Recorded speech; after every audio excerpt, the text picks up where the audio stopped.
내가 일본에서 유학 중에 만난 대학 후배가 겪은 일이다.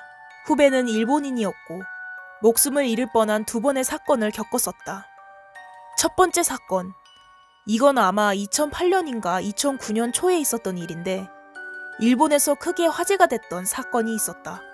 웬 여자가 지하철 승강장에서 개찰구 쪽으로 올라오는 에스컬레이터 위쪽에서 기다리고 서 있다가 올라오는 사람들을 향해 무차별적으로 흉기를 휘두른 사건이 있었다.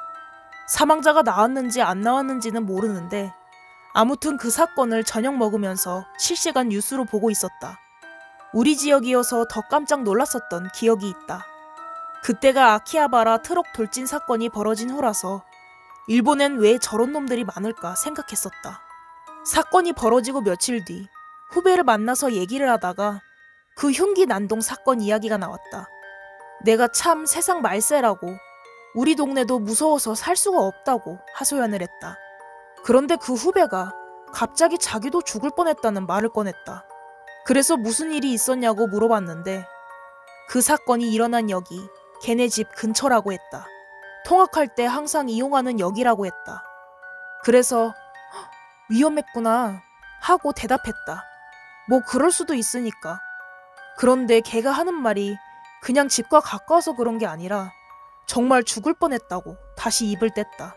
원래 후배가 평소대로 학교 끝나고 집에 가면 사건이 일어난 시점보다 25분 정도 먼저 도착하는 시간이었다. 전혀 사건에 휘말릴 수가 없는 그런 시간이 되는데 이상하게 그날따라 갈아타는 환승역에 내렸을 때 갑자기 서점이 그렇게 가고 싶었단다. 이전부터 사고 싶은 책이 있었는데 그게 뭐 중요한 책도 아니고 당장 필요한 것도 아니어서 언젠가 기회가 되면 사야지 하고 있었는데 그런데 이상하게 그날 그렇게 서점에 가야 될 것만 같았다고 한다. 그래서 환승역에서 내려서 개찰구로 나와 서점으로 향했다.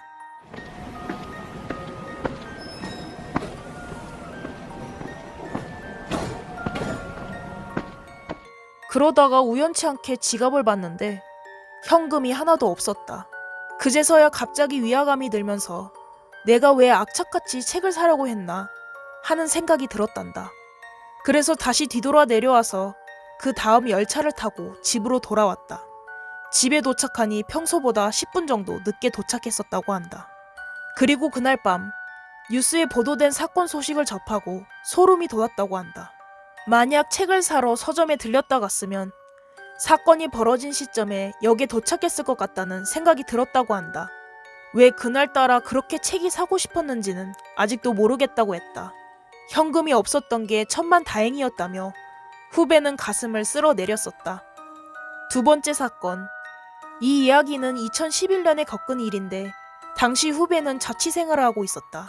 원체 조용한 친구라 집에서 뛰기는커녕 항상 뒤꿈치를 들고 다녔었다. 그렇게 조용하게 지냈는데 어느 날 아래층에 새로운 사람이 이사를 오고 일이 생겼다. 시끌벅적하게 이사를 온 다음 날부터 아랫집 사람이 이틀에 한 번꼴로 올라와 문을 두드렸다. 아랫집도 젊은 여자였는데 후배에게 제발 시끄럽게 하지 좀 말아달라고 짜증을 냈다. 후배는 억울했지만 그때마다 미안하다고 사과하고 여자를 돌려보냈다. 그런데 그것도 하루 이틀이지 하도 찾아오니까 후배도 억울한 마음이 들었다. 후배는 나는 집에서 쿵쿵거리지 않는다. 뛴 적이 없다. 내가 아니다. 라고 하면서 몇 번 실랑이도 했었다고 한다. 그러던 어느 날 새벽 2시 반에서 3시 사이에 잠을 자고 있는데 누군가 문을 쾅쾅 두드렸다. 또 그 여자였다.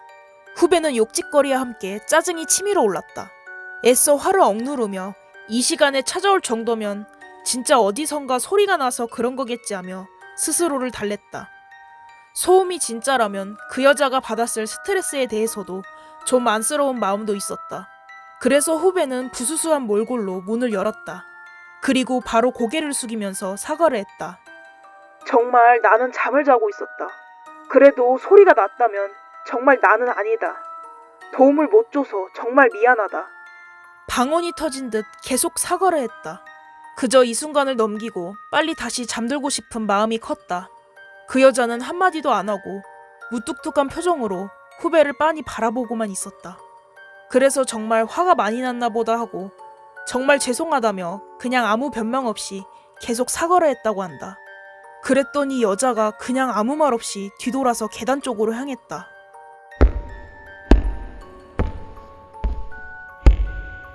그런데 내려가는 여자의 뒷모습을 보고 후배는 잠이 확 달아나고 온몸에 소름이 돋았다. 그리고 다음날 날이 밝자마자 관리인한테 말을 해서 며칠 만에 짐을 빼 이사를 나갔다. 아주 멀리 떨어진 동네 1층 방을 급히 구했다. 그럴 수밖에 없었다. 그 여자가 집에 찾아왔을 때는 잠에서 막 깨서 그런 것도 있고 복도 불 때문에 눈이 부셔서 그런 것도 있었다. 무엇보다 그 여자가 뒷짐을 지고 있어서 후배는 몰랐었다. 계단으로 향하는 그 여자의 뒷모습과 왼손에 들린 식칼을. 오늘 준비한 이야기는 여기까지입니다. 구독과 좋아요, 알림 설정은 저희에게 큰 힘이 됩니다. 시청해주셔서 감사합니다.